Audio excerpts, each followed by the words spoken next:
I was in a van.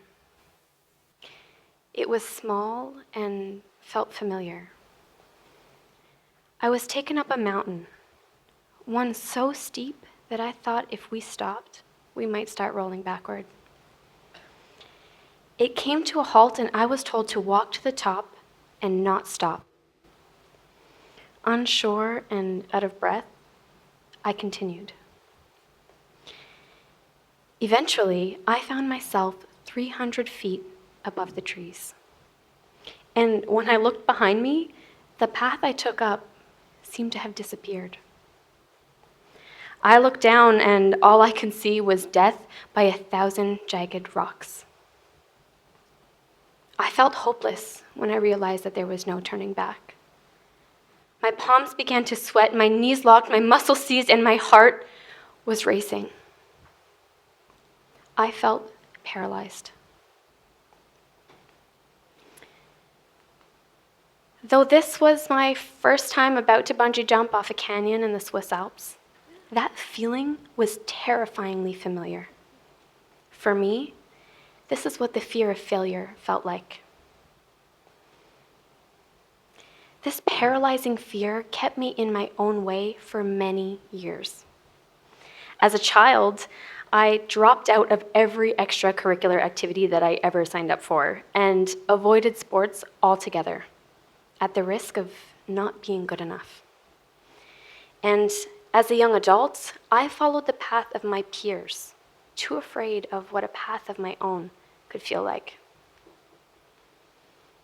I literally jumped off a cliff to silence the voice in my head telling me that I can't, to prove to myself that I can.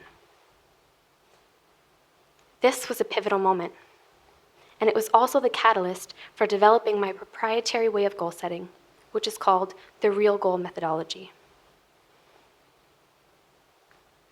Using this way of goal setting, I earned myself 5 promotions in 5 years. I doubled my salary in that time. I started a successful business of my own, and I wrote and self-published my first book in under a year. Real talk. See what I did there? Seriously though, this thing works. Whether your goal is personal or professional, this way of goal setting has the ability to rid your life of the fear of failure and open the door to an abundance of success. And that's what I'd like to share with you today. Most goal-setting methodologies don't account for why you want to achieve a certain goal. They serve as a comprehensive checklist, allowing you to measure progress with ease, but they are missing the innate emotional connection to your innermost desires, leaving you poorly equipped to readjust when things don't go according to plan. And so you're left there, chasing your tail, not making progress, lacking motivation, and eventually giving up. But real goals are different. Real goals are built on the foundation of emotionally stimulating criteria that help you to set and achieve objectives that matter. The first pillar of a real goal is resonant. Goals that resonate have a direct connection to your why. I'll ask you, if you don't know how your goals or why your goals matter, how can your efforts matter? Resonant goals are really tied to your core values. I'll give you an example. A friend of mine hates public speaking, hates it, doesn't like crowds, doesn't like the attention. It's truly just not for him. So when I discovered that he had registered for a Toastmasters meetup, I was shocked. Why would you do that? I asked him. As it turns out, he was asked to deliver a eulogy for someone very dear to him, and he wanted to give the best talk of his life. His what was improving his public speaking skills, but his why ran deep. When your goals resonate, you may stumble, you may even fall, but you will not. You cannot fail. But even with the most compelling, deep-rooted connection to your goal, you can lack the motivation to change. And if you're going to achieve anything, especially something that requires a conscious change in thought and behavior, it needs to empower you, which is why it is the second pillar of this model. Empowering. Personal empowerment is about two things: believing in yourself and following through. I can assure you that I would not be here on this stage before you today if I did not believe in myself and did whatever it took to secure my spot. Real goals force you to face the thoughts that make you feel unworthy and kick them to the curb. Thoughts like, I'm too old, or I don't have what it takes, or I'm not good enough. Those thoughts keep you small.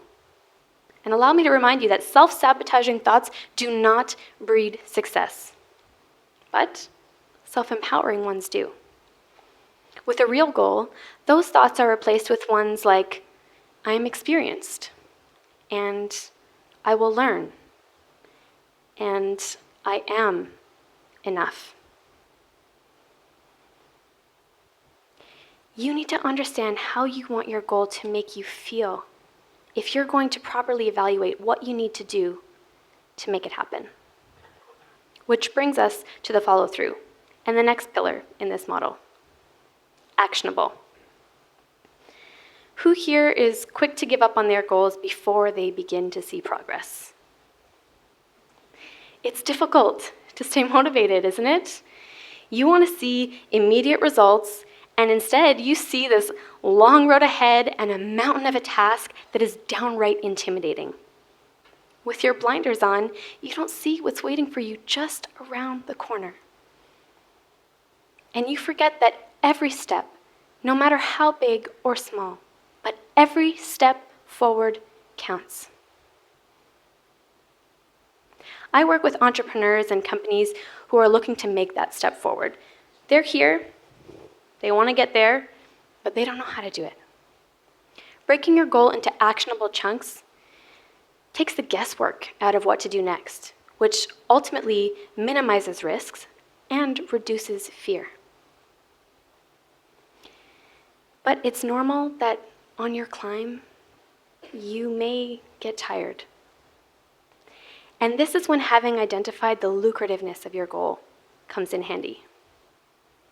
Which is also why it's the fourth and final pillar of this model. Lucrative. Before beginning your pursuit of success, you must identify what's in it for you. Not your partner, not your children, not your colleagues, you. If you're ever going to feel truly successful, you have to anchor what you're doing to the direct impact it has on your life. And the lucrativeness of your goal doesn't necessarily have to be monetary.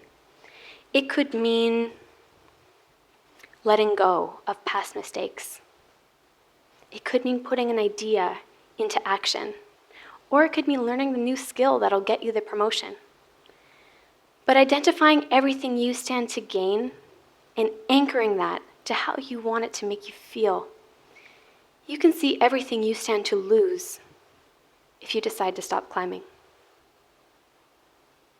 Real goals softwire your brains to align your thoughts, emotions, and actions to achieve success, transforming a simple checklist to a way of life. Imagine what real goals could mean for our education system if our students were rewarded equally for focusing on their passions as they were passing. Or for our economy. If every employer got 100% from every employee by helping them connect what they're doing to why it matters. Or for society. If together we helped each other believe that, yes, we may experience difficulty, but we need not experience defeat. Imagine what this could mean for you. Is there a project you've been wanting to start? A few pounds you've been trying to lose? a move that you've been too afraid to make? Think about why it matters, how you want it to make you feel, what you need to do to make it happen, and what's waiting at the peak of your mountain. Use that to take the leap.